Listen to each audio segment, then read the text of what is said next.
అందరికీ మరణాత. ఈరోజు దేవుడు మనకు అనుగ్రహిస్తున్న శ్రేష్టమైన వాగ్దానము. యెహోవా యందు భయభక్తులు గలవారులారా, యెహోవా యందు నమ్మికయుంచుడి. ఆయన వారికి సహాయము, వారికి కేడెము. కీర్తనల గ్రంథము 115 అధ్యాయము 11 వచనం. You who fear him trust in the Lord, he is there help and shield. Psalms chapter 115 verse 11. ఈరోజు కృపగలిగిన దేవుడు మనకు అనుగ్రహించిన వాక్య భాగంను బట్టి ధ్యానించుకుందాము. ప్రభునందు ప్రియమైన సహోదరి సహోదరులారా, దేవుడు ఆయన నమ్ముకున్న వారికి సహాయకుడు. వారిపై ఏ విధమైన అపాయము దండెత్తకుండా వారి చుట్టూ ఉండే కేడెమండి. ఈ రోజున అనేకులు లోకంలో సహాయము లేనటువంటి స్థితిలో, బలహీనమైన పరిస్థితుల్లో ఉంటారు. కనీసం వారి శరీరమును కాపాడుకొనుటకు సరైన వస్త్రములు కూడా కలిగి లేనివారు, గృహము కూడా లేనివారు ఎందరో ఉన్నారండి. ఈ లోక సంబంధమైన కనీస అవసరాలు లేకపోతేనే ఎంతో బాధపడుతుంటారు కదండి. వారిని చూసిన వారికి కూడా జాలి కలుగుతుంది.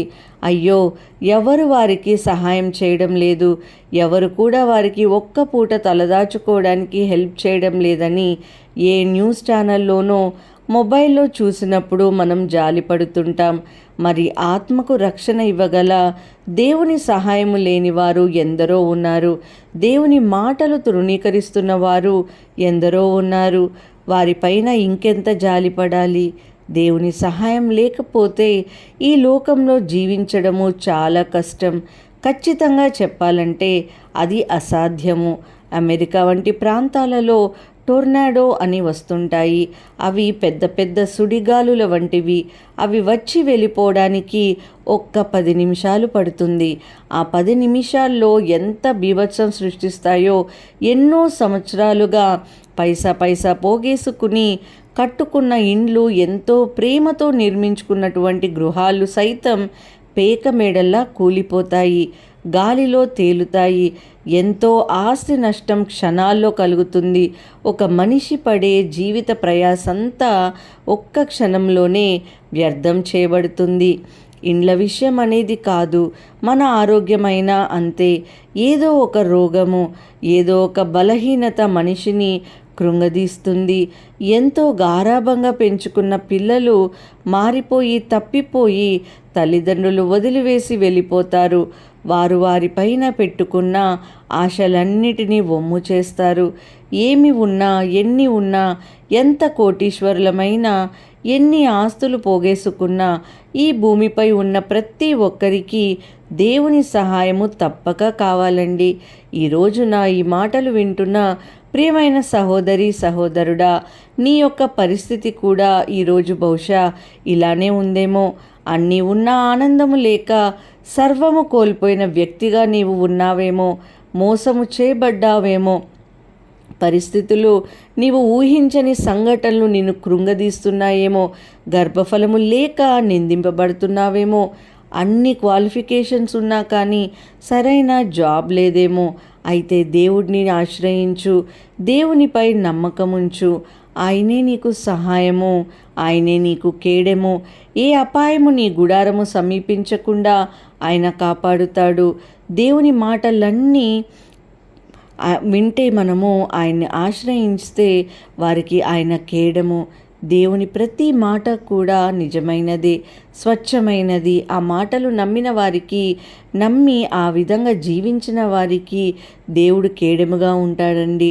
కొందరు అనుకోవచ్చు, నేను దేవుని భక్తి చేస్తున్నాను, ప్రార్థిస్తున్నాను, అయినా నా జీవితంలో నేనెందుకు బలహీనమైన స్థితిలో ఉన్నాను, నేనెందుకు ఎదగలేకపోతున్నాను, దేవుని సహాయం నాకెందుకు లేదు, ఆయన నాకెందుకు ప్రొటెక్షన్ ఇవ్వడం లేదు అని. ఈ విషయంలోనే వాక్యము చాలా సుస్పష్టముగా సెలవిస్తుంది. దేవుని యందు భయభక్తులు కనపరిస్తే సరిపోదు, కానీ దేవుణ్ణి నమ్మాలి కూడా అని. అవునండి, చాలామందికి దేవుడు అంటే భయము, భక్తి ఉంటుంది. ప్రార్థన చేసుకోకపోతే ఏమవుతుందో, ఈ ఆదివారం చర్చ్కి వెళ్ళకపోతే రాబోయే వారం అంతా ఎలా ఉంటుందో అని భయంతోనైనా దేవుని సన్నిధికి వస్తారు, ప్రార్థిస్తుంటారు, పాటలు కూడా పాడుతుంటారు, భయభక్తులు బాగానే కనపరుస్తున్నారు. కానీ దేవుని నమ్మే విషయంలోనే వెనకబడి ఉంటున్నారు. అందుకే వారికి సహాయం రావడం లేదు, వారికి దేవుని రక్షణ అందడం లేదు. రాజైన సౌలుకు దేవుడంటే భయభక్తులు ఉన్నాయి, కానీ దేవునికి విరోధముగా ఆయనకు నచ్చని పనులు చేశాడు. అప్పుడు దేవుని ఆత్మ సౌలును విడిచిపోయినట్లుగా మనం చూడవచ్చు. సౌలు ఎంత భక్తి చేస్తే ఏంటండి, దేవుని ఆత్మ అతనిలో లేకపోతే దేవుని సహాయం వస్తుందా? అప్పటి నుండి సౌలు అశాంతికరముగా జీవించాడు, శారీరకముగా బలహీనపడ్డాడు. యుద్ధములు జరిగాయి. ఈ రోజున మీ యొక్క జీవితంలో కూడా బహుశా దేవుని సహాయం పొందలేకపోతున్నావేమో. అందువలనేమో ఈ అనారోగ్యము, ఈ అప్పుల బాధలు, ఈ అనుకోని సంఘటనలు, ఈ అశాంతికరమైన పరిస్థితులు. దేవుడు వాటి నుండి నేను రక్షించాలంటే, నీకు దేవుని కృప సహాయము కావాలంటే నీవు ఆయన్ని నమ్మాలి. ప్రార్థన చేసుకుందామండి. మహాపరిశుద్ధుడా, ఘనమైన తండ్రి, మీ బంగారు పాదములకు స్తోత్రములు ప్రభువా. యేసయ్యా, అవును తండ్రి, కృపా కనికరములు కలిగిన ప్రభువా యేసయ్యా, మీ ఘనమైన నామమును బట్టి మీకు స్తుతులు స్తోత్రములు చెల్లించుకుంటున్నాము తండ్రి. ప్రతి బంధకాల నుంచి నా ప్రభువా యేసయ్యా, ఇక్కడ ప్రార్థన చేసిన ప్రతి ఒక్కరిని విడిపించి వారిని దీవించమని వేడుకొంచున్నాము తండ్రి. యేసయ్యా, అవును ప్రభా, మీ సహాయము మాకెంతో అవసరం ఉన్నది నా ప్రభా. విశ్వాసముతో నా ప్రభా మేము ముందుకు సాగులాగున దీవించండి. ఇవాళ చేసే ప్రతి పనిలో కూడా ప్రభా మీరు మా ముందుండి నడిపించమని, మీ కృప మా పట్ల కనపరచమని నజరేయుడైన యేసుక్రీస్తు అతి పరిశుద్ధ నామములో అడిగి వేడుకొంచున్నాము పరమ తండ్రి. ఆమేన్. అందరికీ మరణాత.